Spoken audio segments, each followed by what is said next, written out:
Hey everyone, it's Asia the Aquarius. I'm back with another Get Ready With Me. Today is going to be a little bit different. I'm really excited. I'm actually going to be doing a tattoo tour. I will be going over all 8 of my tattoos. I cannot believe that I have that many. I'll give you a little backstory on some of them, and I'll do my makeup at the same time. So if you're interested, please keep watching. But yeah, so I got my first tattoo when I was 18, and I was never really the kind of person who felt I needed to have tattoos. I wasn't that rebellious teenager that's like, the minute I'm 18, I'm gonna get one and I'm gonna try to rebel against my parents. My mentality was that if I did get one, I wanted it to have a meaning that was important and something that would stand the test of time. And I really wanted to think about it a lot. So I got my first one at 18 and I decided on getting my sign. And I'm like, okay, I'll never regret it. I'm a textbook Aquarius. Everything about me is an Aquarius, good and bad. So I'll never outgrow it. So I decided to get this tattoo on my hip. I will insert a picture here. So being really young, of course, I didn't do my research. I'm not gonna say of course, that was my bad. But I definitely did not look up an artist that had really great work or anything like that, or even set an appointment. I walked into a tattoo shop, the first one I saw, off the side of the road. What could go wrong? I get to this shop and it's not necessarily what you'd call appealing. It was one of those places that has really dark walls, either black or red, and it looks like it's never seen the light of day. And if it did, you wonder what the health department would think. But I just go for it. This random tattoo artist is ready to go. I explain my concept, and at the time I wanted to get the tattoo with a little line underneath it in blue because, you know, Aquarius vibes, water vibes. And after talking to him a little bit, he was like, it's not gonna age well. So we decided on an all black outline and just filling it in. So I'm laying there, I'm getting my mind together. It's time, rock and roll, first tattoo. And he's like, hey, can I turn on some music? I'm like, yeah, totally, get in your groove, get ready. In this moment, I think it's gonna be something cool, probably Radiohead. Tell me why the intro of this song starts off like, demons, demons, demons. I am absolutely petrified. I don't even know what to do at this point. I'm like, should I tell him to turn it off? Should I leave? Do I run?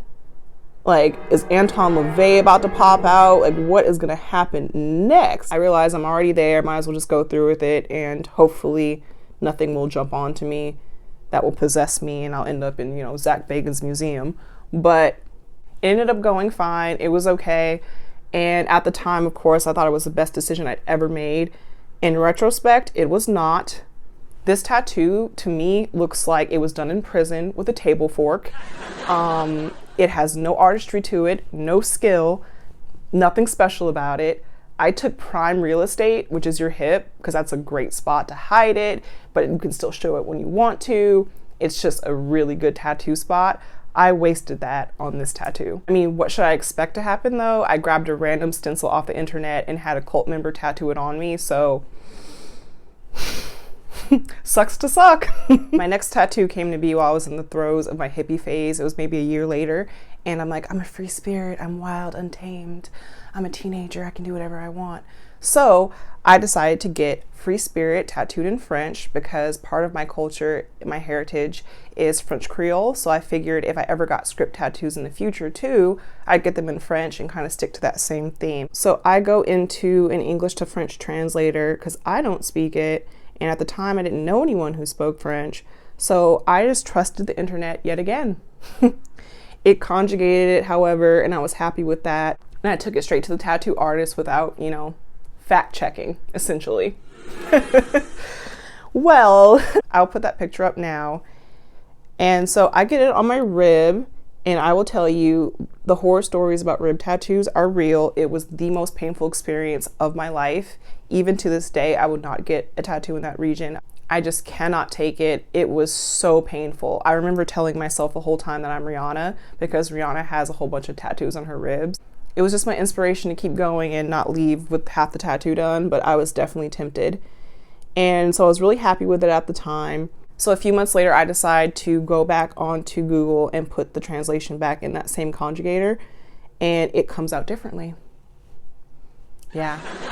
The translation is somewhere along the same lines. Like, it's not something completely off where I need to get this removed immediately, but it's definitely not a direct translation of free spirit. So again, Do your research, talk to someone who speaks the language before you get the tattoo. After that, I decided to chill for a while.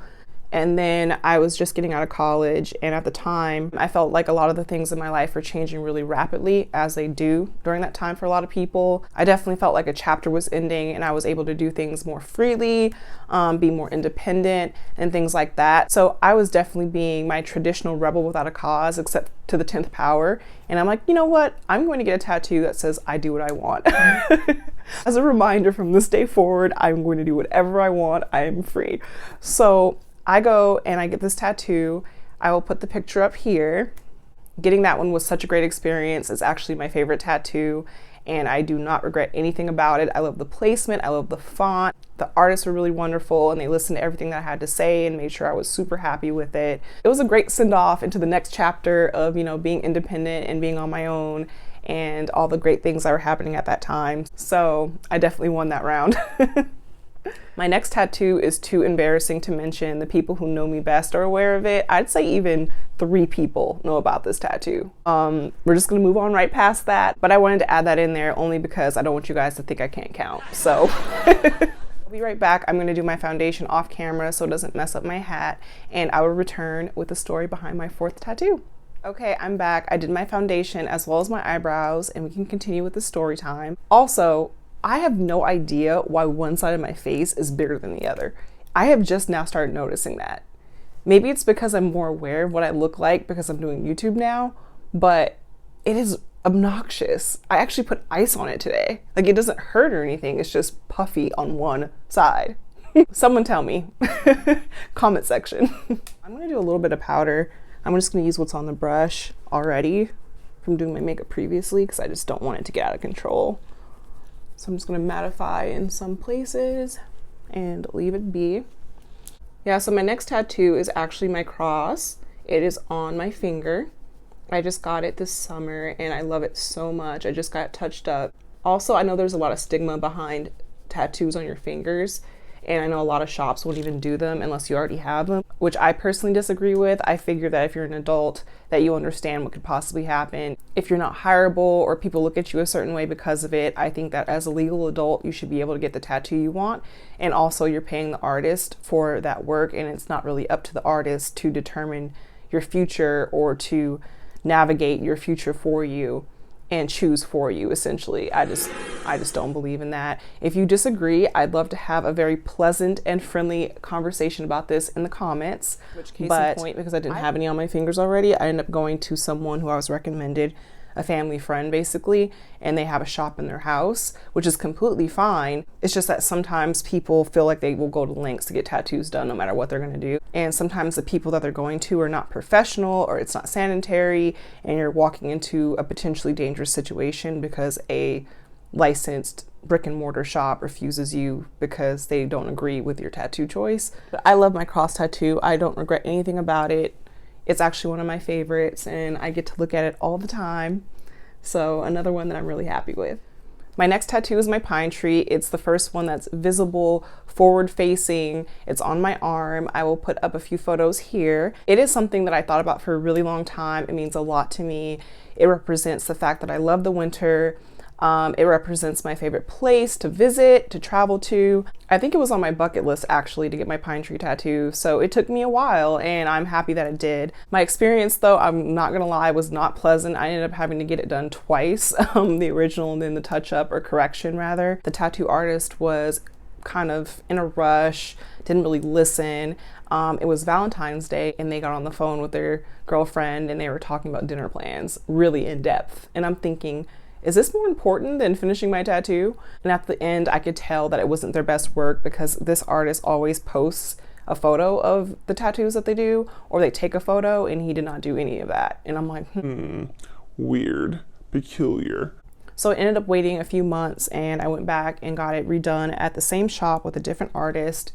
And it was way better of an experience. I think that he did a great job, expanded upon it.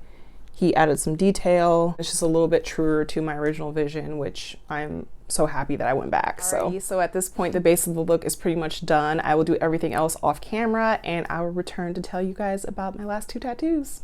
Be right back. Okay, so I'm back with the final look. This is it. I thought it was really festive. 'Tis the season. I can go on to my next tattoo, which is something I got recently. It is My Chemical Romance inspired tattoo that I have on my arm. I'll put up the picture here. I am fully obsessed with My Chemical Romance. They are my favorite band. I was definitely interested in something that would represent them, but I didn't want to get the full name My Chemical Romance on my body for the rest of my life. Sorry, but...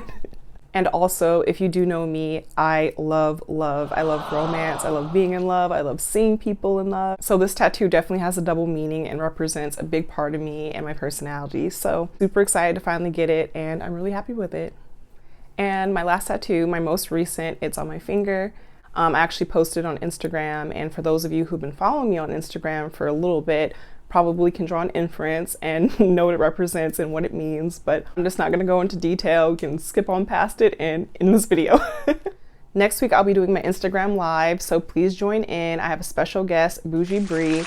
I'm super excited to do this with her. I love her so much. It's gonna be a great time. So please tune in. And until then, I'll see you guys next time. It's Age of the Aquarius. Bye.